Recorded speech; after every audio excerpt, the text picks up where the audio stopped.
ചെറുവള്ളങ്ങൾക്കുമുണ്ട് കുട്ടനാട്ടിൽ മത്സരം. കഴിഞ്ഞ ദിവസം ആലപ്പുഴ മുട്ടാറിൽ നടന്ന ചെറുവള്ളങ്ങളുടെ മത്സരത്തിന്റെ ആവേശത്തിലേക്ക് നമുക്കൊന്ന് പോയിട്ട് വന്നാലോ. ഒപ്പത്തിനൊപ്പം ഒരുപോലെ ഇരുവശത്തിലേക്കും അങ്ങനെ മാലാഖയെ പോലെ അരയന്നത്തെ പോലെ തൊഴിലെടുക്കുന്ന അത്യന്തം മനോഹരമായ കാഴ്ചയാണ്. വലിയ വള്ളങ്ങളുടെ മത്സരത്തിന്റെ അതേ വീറും വാശിയുമുണ്ട്. ഒരാൾക്ക് മാത്രം യാത്ര ചെയ്യാവുന്ന വള്ളങ്ങൾ മുതൽ 5 തുഴക്കാർ വരെയുള്ളവയാണ് മത്സരത്തിൽ പങ്കെടുത്തത്. ഈ മുട്ടാർ ജലോത്സവത്തിന്റെ മൂന്നാമത് മുട്ടാർ ജലോത്സവത്തിലെ കുട്ടികളുടെ മത്സരത്തിലെ ജേതാവിനെ മുട്ടാറിലേതുപോലെ ഓണക്കാലത്ത് കുട്ടനാട്ടിൽ പലയിടങ്ങളിലും ഇതേപോലെ ചെറുവള്ളങ്ങളുടെ മത്സരമുണ്ട്.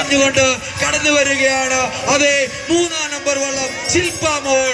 കോവിഡും പ്രളയമൊക്കെ കാരണം ഇന്നുപോയ ജലോത്സവം വീണ്ടും ഒരുപറ്റം ചെറുപ്പക്കാരുടെ അക്ഷീണ പരിശ്രമത്തിന്റെ ഫലമായിട്ട് നമുക്ക് നടത്താൻ സാധിച്ചു.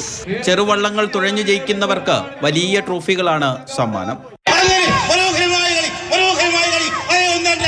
ഒന്നാം ട്രാക്കിലെ വേണ്ടി രണ്ട് വള്ളങ്ങൾ അത്യന്തം മനോഹരമായ കാഴ്ച, സുന്ദരമായ കാഴ്ച. അയ്യടാ പോയടാ എന്തായാലും ശരി. മാതൃഭൂമി ന്യൂസ്, ആലപ്പുഴ.